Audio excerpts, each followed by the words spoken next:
Valentine week 10 साल पहले से उठा के लाएगा ये मूवी, ये किसने ही सोचा था। पर थिएटर में लगी भीड़, मूवी रिएक्शन और बॉक्स ऑफिस कलेक्शन देख के लग रहा है कि ये मूवी लोगों के जहन से कहीं गई ही नहीं थी। वन साइडेड लव किस हद तक अपने प्यार को खुश रखना चाहता है, ये इंदर से बेहतर और कौन जानता है।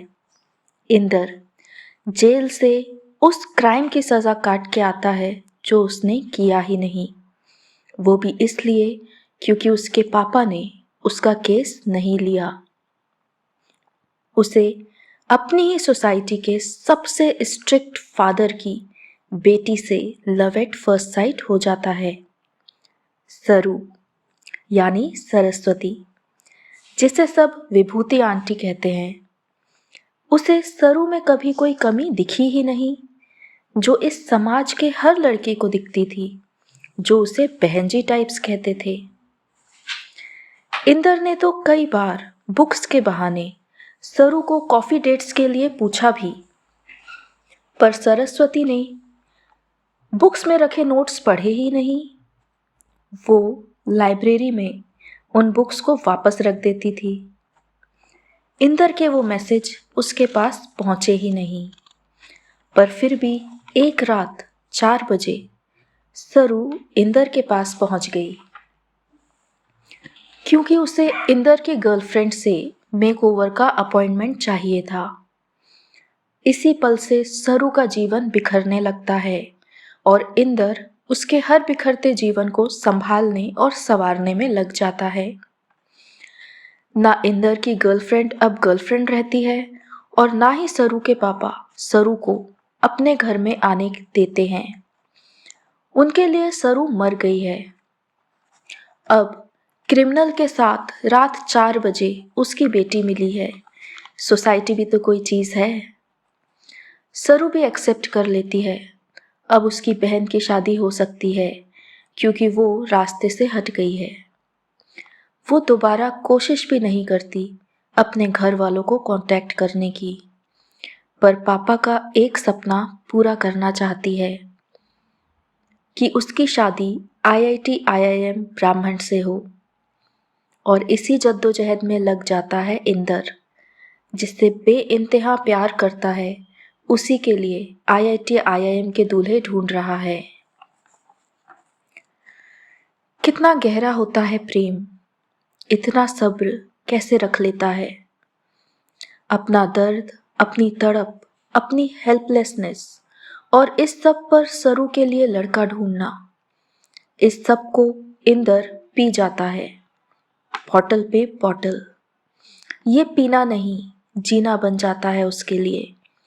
वरना इंदर, जो किसी को सॉरी नहीं कहता, जो सरू को भी बोल चुका है कि आई एम अ बीस्ट सरू, वो इंदर जो किसी से ना डरता है ना कहीं झुकता है, वो केवल सरू के लिए उसके पापा से थप्पड़ खा लेता है, अपने पापा से मिलने जाता है, सरू की शादी के लिए उसका ट्रांसफॉर्मेशन और कोर्ट तक साथ जाता है।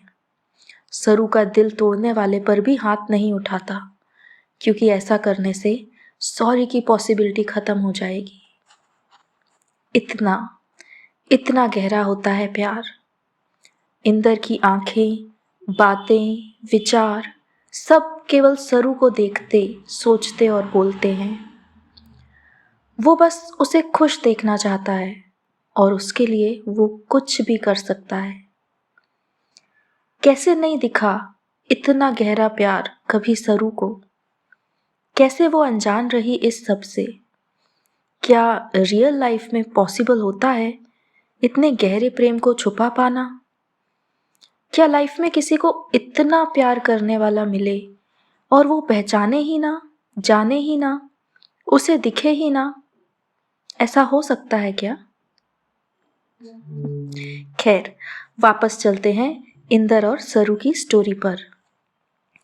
मैरिज रिजेक्ट होने पर सरू को पता चलता है कि उसे अनट्रीटेबल ब्रेन ट्यूमर है। वो इंदर पर और बोझ नहीं बनना चाहती, इसलिए बिना बताए उसकी लाइफ से चली जाती है। इंदर को लगता है कि सरू का पैचअप हो गया है, पर जब उसे सच्चाई का पता चलता है तो वो फिर से बेचैन हो जाता है।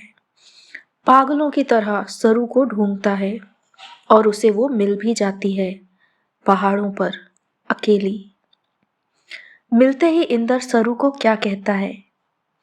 उसका प्यार, उसकी तड़प, उसकी फिक्र, उसकी चिंता, ये लाइन कितने अच्छे से बताती है। इंदर कहता है, मेरे पास ना एक गन है, अगर दोबारा कभी मुझे बताए बिना कहीं चली गई ना तो 2 गोली माथे पे और 2 पेट में घुसा दूंगा। प्यार, गुस्सा भी, फिक्र भी, आंसू भी, जिंदगी भी, मौत भी, सब कुछ बस वही हो जाता है। इंदर के लिए सरू सब कुछ थी और दोनों बस यही सोचते रहे कि सरू के लिए मैं सही लड़का नहीं हूँ, इंदर के लिए मैं सही चॉइस नहीं हूँ। क्या सरू भी इंदर को चाहती थी? सरस्वती को हमेशा ही ये लगा कि इंदर उसकी हेल्प कर रहा है, उसे सिंपैथी और चैरिटी वाला प्यार नहीं चाहिए था। जब इंदर उसे कहता है मैरी मी सरू, तब वो कहती है चैरिटी वाली शादी। अपने हालात देखती रह गई सरू, पर ये नहीं देख पाई कि उनमें परछाई की तरह इंदर उसके साथ खड़ा रहा हमेशा। सरू ने माना ही नहीं कि इंदर उससे सच्चा प्यार करता है। फिर एक दिन लाइब्रेरी में सरू बुक्स में रखे वो नोट्स पढ़ती है जिनमें इंदर ने उसे कॉफ़ी के लिए पूछा था। तब जाके उसे यकीन होता है कि इंदर सच में उसी से प्यार करता है। ये सिंपैथी लव नहीं है। बिना कोई समय गवाए सरू इंदर से शादी करने को राजी हो जाती है। सरू के पेरेंट्स को उसकी शादी में शामिल करने का अलग ही तरीका चुना था इंदर ने। गन उसके पापा के माथे पर रख दी थी और कहा था, कल मैं और सरू शादी कर रहे हैं। उसकी खुशी के लिए मैं मर भी सकता हूँ और मार भी सकता हूँ। ऐसे बुलाया था उसने सरू के पेरेंट्स को अपनी शादी में, और वो आए। उनकी परमिशन से शादी हुई, पर सरू फिर हॉस्पिटल पहुंच गई और बस कुछ ही पल जी पाई। जब इंदर को सरू मिली तब उसके जाने का वक्त आ गया। इतना टूट के चाहा था उसने सरू को। जिसने भी ये मूवी दोबारा देखी, बस अपने प्यार को खोने का दर्द क्या होता है इन्हीं भावों में बह गया और एक बार फिर सच्चा प्यार इन सिचुएशनशिप से जीत गया।